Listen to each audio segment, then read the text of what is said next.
everyone, and welcome to the WOG Room for our first ever board meeting. This is the board authority, at least part of it, and we're here to talk about tournament season, at least on the East Coast. So pretty soon, excuse me, we have ACO, then we have Nova. We also have the other one, Goonhammer Open. I know the board authority is going out in strength for most of these events, right? Yeah, where most of us are going. Excellent, good. So we're thinking about what teams to take. And first of all, I have a problem for myself. I'm very comfortable with Star Striders. I've played a lot of them, but they have some bad matchups like Felgor, Permanent Mandrake Smoke Grenades. I've had some rough matchups. And then there's Hyrotech, which I'm less familiar with, but I feel like is stronger generally. So when you're taking a team to a tournament, which do you think? Nate, I want to go with you because I know what your answer is going to be. Yeah. And I want you to be right. I think you should take the Star Striders. Okay. First of all, they're not played enough. They have a lot of play. And just having played you so many times, I think that one just matches your play style better than Hero Tech does. That's my opinion. More comfortable? That's what I was hoping you'd say. I feel like it's, you could play like the best team in the meta or whatever, but if you're not like having fun and enjoying that team, you're not going to play it to its fullest potential. So like, why compromise when you could play a team that's maybe a little, not as meta strong, but that you really understand, you really enjoy. You're just going to make better plays, have a better time. Now, True, I know you'd like, if I had to choose between those, what do you think? The better team or the team you like better? Team I like better between Hyrotech Circle, Star Striders. I also just in general, do you take, if you feel like you there's a team you like, but maybe, it's a little bit, maybe not the top tier, or you take a top tier team that you don't know as well? Rule of cool. Oh. Rule of cool first. Second would be comfortability. Yeah. Third, I'd say is it's competitive. Like I thought it was compendium every time, which I think Matt would agree with. Yeah. Honestly, I don't disagree with that. Yeah. Matt is the compendium king. That's why what do you compendium think is top one of the meta right now? Hold on. Okay. If we have this, I mean, I think it's like Felgor. Okay. I think, and I think it's still Commandos. It's definitely not Void Dancers. It's definitely not Void Dancers. Rest in peace. We will never recover from this blow. But yeah, it's definitely like, Felgor and Commando, right? I don't Commandos know. are still strong. Commandos still do all the shit that they already did. Yeah, even though everyone's upset because they're not as good as they once were, but they're still great, right? They're still fantastic. Yeah. But besides those, what else? What else is there? What is there to be afraid of? G-Pox. Oh. If the terrain is just right, G-Pox is a problem. The Geller. Nobody plays that team. It's too much to do, right? Except Orion. And two of the people sitting here I've seen play Gellerpox, right? Nate, what was it like playing Gellerpox? Too much or just enough? Looks like too much. Getting through the entire game was challenging. Yeah. For sure. Especially when you're playing into like another Horde team. And especially if they're like a newer player or extra sweaty or something. So like that's something to consider. Like, they're a really strong team, but like a whole like weekend tournament intense setting, it is a lot. Like it is a lot to think about. It's a lot to set up. It's a lot to deploy. It's like you lose a lot of models really fast. It's a tough team. I don't know what the best team right now is, though. Like, I think the Mandrakes are actually going pretty strong, but they haven't been around long enough to really be able to say if they're that amazing. I don't know. I've played a couple games against world number one, Adrian Bonvento, close personal friend. He beat me twice in a row. He's the CEO of everybody, but he beat me twice with that team. Joey, you've played Mandrakes a little, right? Yeah, I think they're fantastic. I think they're awesome. Like the team that can move the best. They're the closest thing I have to replacing Void Dancers. Yeah, if your team moves that well, it's hard not to score a lot of points in Kill Team. Well, I think also like. One of the teams we didn't mention was Pathfinders. And they're part of the super advantage strong. there is just like you can like recon sweep, Montka, and then like move dash, throw a grenade or something like that. And you've got like a 21-inch threat range, TP1, which like if we want to talk about teams that have high mobility, they're performing extremely well in the meta. Pathfinder's got to be in the conversation. They're extremely good. I agree. Speaking of was that last weekend? Yep. Was that the one in Texas? The Dallas Open, correct? Yeah. That was Pathfinders. Did Pathfinders win? They did. Yeah. And they were doing first well. and second, and then First and Hyrotech second for third. Pathfinders. And Hyrotech third. Wow. Another point for Hyrotech. But Different game down in Texas. speaking of which, we were talking about this earlier. If you do like mandrakes, you have to really hope there's a lot of heavy cover on the board, right? In places that matter. Speaking of which, when you go to these tournaments, you're not necessarily sure what you're going to get. Sometimes you are, right? You get a player packet and you get maps and stuff. Right. But for a lot of the tournaments we go to, it's kind of just like, it could be anything. You could be on ITD. You could be on a stock Beta Decima map, heaven forbid. Or you could be in any kind of terrain. So when you go to these things, how do you prepare for the terrain? What do you think you should prepare for? We saw earlier, there was some talk about maybe not enough heavy terrain at certain tournaments. Is that a problem? I think so. Yeah, I would agree. Light covered, like I feel who cares? Like you've got barricades. If you really need extra cover, you'll take your third barricade in your scouting. Right. There's no huge benefit. Like if you're on open, someone's gonna cancel that out. Like someone's gonna get up on Vantage and shoot you if they want to. If they're a shooty team, they're gonna shoot you. But heavy, like actually allows people to like be able to like play around that and force different positioning and that kind of stuff. So I think heavy is good, and we should have not too much of it, but we should have a good amount on at least for deploying. Right. What do you think, Matt? I mean, I think Nate and I are in agreement in large part because I think both of us kind of prefer melee teams a little bit too. Like I know that this was a conversation in past tournaments. I think I want to say Nova from last year. It was like first big tournament I went to, and I heard a lot of people saying like, "Oh, it's wild how much heavy is in the center. Like it's impossible for shooting teams to get shots off. Like it's melee summer. Like there's so much heavy you can never do anything." Yeah. And to hear like the other side of the pendulum of like, oh well, there's not enough heavy. Teams like Felgor or Gellerpox just can't hold their own on certain maps into like Pathfinders or whatever. I mean, I think it can cut both ways. It's the problem of playing like skew teams, especially if you don't know what the terrain is like you can play like a team that basically only does shooting, like Pathfinders, and like maybe you clean up because of the maps.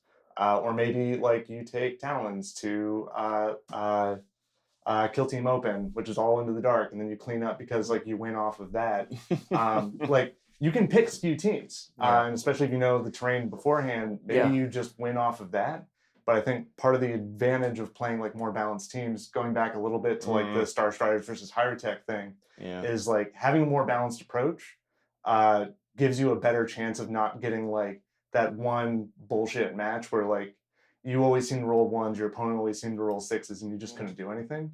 Like it gives you a little more padding on like the really high extremes, because it doesn't matter if you like max your like if you get 24 points one game then lose the next game, it doesn't matter. But if you win every game by like a solid margin, I think that's a better recipe for doing well in tournaments. Right. Yeah. That's what I worry about with the Star Striders. Like, I feel good against most teams, and then you run up against like the Felgor, and you're just like, I can't get rid of anything that's frenzied here. I only really have like 1.5 melee models, so you like it's very demoralizing. One of those weekends, and you're just like, oh, my third match of the weekend, I ran up against Felgor into the dark with my Star Striders, and it was rough. So I am sort of leaning toward the more balanced Hyrotech circle, which is really mean now with all like with the new buffs and 3 APL on the Apprentech. That's a real team that everyone needs to be ready for. Yep, absolutely. It's gonna be trouble Unless you're mandrakes, then it's very rough. Yeah, I mean, not to be the dissenting voice in the room, I kind of like you on Hyrotech as well. And it's not just because whenever I play against your Star Striders, I get lasered off the board right away. I feel like they've got really solid play into a lot of different teams. And it's a very good team. Mandrakes are definitely it's mentally draining. But I feel like they're the sort of team that, talking about Hyrotech into Mandrakes, or most team into Mandrakes, like we just got to get more reps in, figure out like what the counterplay is, and like what there might be that works against that. And instead of just being like, well, what if I like nanomine and then chronometron my guy for like the 20th game in a row, like try Psychomancer, try Technomancer, try like Grenades or something like that. Like just start toying with things, kicking the tires a little bit. I think makes for a healthier meta. A hot take. I don't think Psychomancer's. I think Psychomancer is rarely the option. Maybe on an Into the Dark board against, I don't know, on an Into the Dark, if there's a horde team and you can get someone in the Pain Tornado, maybe. But like, I don't know. I can't go back from Chronometron. I can't go back. It's good against elites. Whatever, I think it's called Nightmare Shroud, like the 6-inch, like you don't get to reroll and you don't get to retain crits, just like turns off so many teams. Oh, I think it's, you have to reroll crits, right?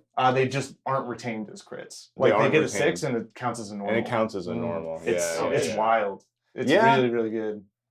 But also, plus 3-inch move and a 5-up feel no pain. Hey, it's just fucking nuts. It's too good. It's just like you just sprint him up there and he just lives. Unless it's of course against mandrakes, then your saves are terrible and you always die. Yeah. Hey, mate, against mandrakes, maybe that's when you turn the rerolls off. You say, balanced in shadow. I don't think so. Not anymore. We're talking about all these fancy teams, but that's not what's going on our board today. No, and there's a couple fancy schmancy compendium teams that we're going to play in a little while. Is there a benefit to playing a team nobody ever sees? Yes. Like Chaos Demons or Hive Fleet or... Ask Jim Kelly. He showed up with Custodes to freaking Kill Team Open, and everybody's like, Custodes, whatever, and he won the whole thing. He won the whole thing with the Talons of the Emperor. Matt is Mr.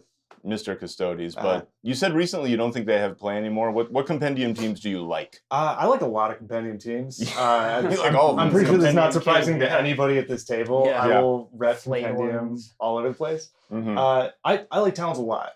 I've played them a bunch. I think they're really strong.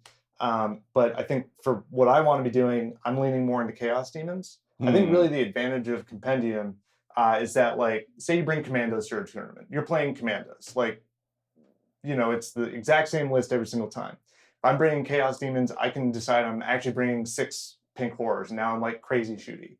Or I can do, like, horrors and demonettes, and, like, now I'm, like, shooty and melee. Or, like, bloodletters and demonettes, and I'm, like, faster than Falgor, more lethal with more bodies. And, like, feeling like you can play basically 3 teams means that you win more rock, paper, scissors matchups. And like, if you're playing Star Striders into Felgor, it's a bad fucking time. It's really bad. But like, if you could be having like one configuration that feels like Star Striders into Felgor, and then one that feels like Gellerpox into Felgor, then like just having that level of flexibility is something that you can almost only get in Compendium. The only other teams that do that are Warp Coven and Inquisitorial Agents, which, like, who wants to think about that? Their big selling point is like how flexible they can be, and they're just trying to mimic what Compendium already does out of the box.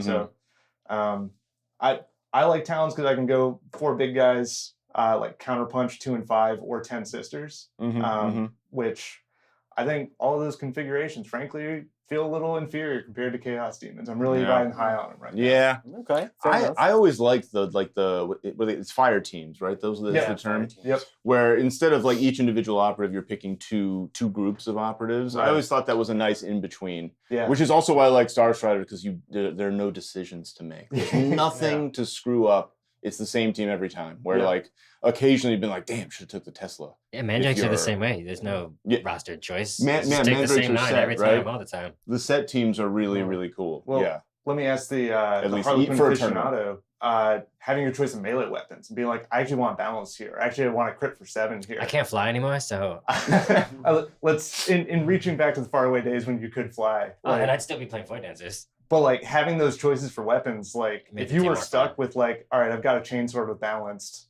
like that's way different than being able to pick like brutal or like high crits or whatever. And like that flexibility is sick. Like that adds so much play further down the line. Again, but like with a set team over a long weekend of kill teaming, you want to like reduce your mental load as much as possible. At least I always thought. That was why I was doing Intercession for a while. It was just a nice, simple team, good and solid. They don't really work anymore, sadly. But I don't know, any of these set teams, I think if you can reduce your mental load over the course of a weekend, it's probably a good thing. But then again, I see people playing Gellerpox all the time and all kinds of crazy stuff. I can't imagine. But anyway, the upcoming one, ACO. Let's talk about just going to the tournament in general. Nate, what are you looking forward to the most? I'm looking forward to, I think, like a shaken up meta. Like, I know everyone has opinions about Beta Decima in season 3-ish so far, or whatever it is. Is Beta Decima going to be at ACO? It will not be. It will not be. There's just not going to be. No, but I mean, just like general, like meta, like generally in the meta, like that has kind of shaken things up. It's been like, oh, well, what if there is Beta Decima at a tournament? Does my team still stand a chance? Should I be looking at other things? So I think now we're seeing a lot of just some more diversity. Like last summer, whatever. Felborn Commandos. Yeah, where the melee summer, where I was one of the Colt players, but it was like 10 Colt teams in a like 20-something person tournament. It was stupid. So like, I'm really happy just to see like people trying different teams, like having more diversity there. It was, last year. If you're, again, we're on the East Coast, New York area here. If you're going to any of these tournaments on the East Coast last year, it was like, oh, well, Commandos will be there. What are we going to do? You got to think about Commandos all the time. It was just like, how do we beat Adrian's Commandos? That was really that was the we never figured that one out. The answer is you don't. Unfortunately, yeah. All right, True, how about you? You're not going to ACO, but we're going to Nova. We're going to Nova. What are you looking at? Nova's a big one. Compendium tournament, first and foremost. Wait, so you're not doing the main tournament? I am doing that one as well. Oh, nice. True is an absolute psychopath when it comes to these things. So many events in these weekends. All right, so you're doing the Compendium tournament? Yes. And I believe for Nova, we are going to get the new teams. We're allowed to play the Jaeger. What's it called? Oh, the new dwarves. The new dwarves. Hearthkin Jaeger or something like that. With the dusters. Brood Rose. So we'll see that. Maybe they'll shake up the meta a little bit. Expect to see a lot of Mandrakes in the upcoming tournaments. They're really good right now. High win rate. The salty teams, teams that mess with your abilities. That was one thing. To go back to Mandrakes again to complain a little bit more. They have all of these things that stop you from activating the model that you want to.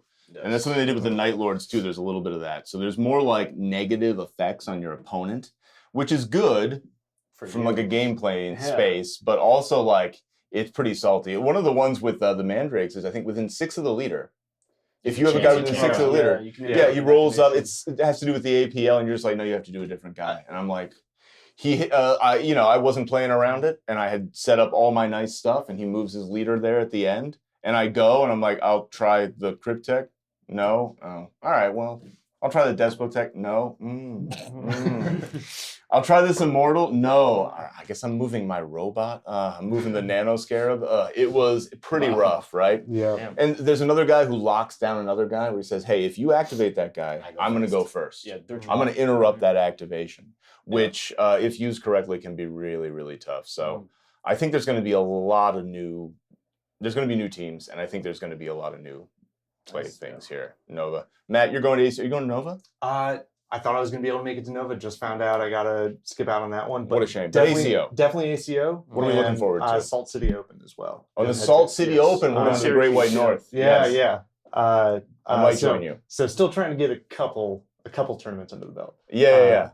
It's tournament season. You got to really grind it the whole thing. So what are you looking forward to at ACO? I've actually haven't gone to ACO before, so excited for the experience. Oh my God. In general. The experience. Heard a lot of things, so it should be good. I actually of all the people at the table, I'm probably the newest one to New York. I moved here like a year or so ago. Prior to that, I was living in DC. So I was brushing shoulders with the plasma span dudes. Sure. The Garretts. I figured out what non-reciprocal shooting was when Leander was trying to explain it to me about why he was just going to dunk me with his vet guard for the 6th time in a row.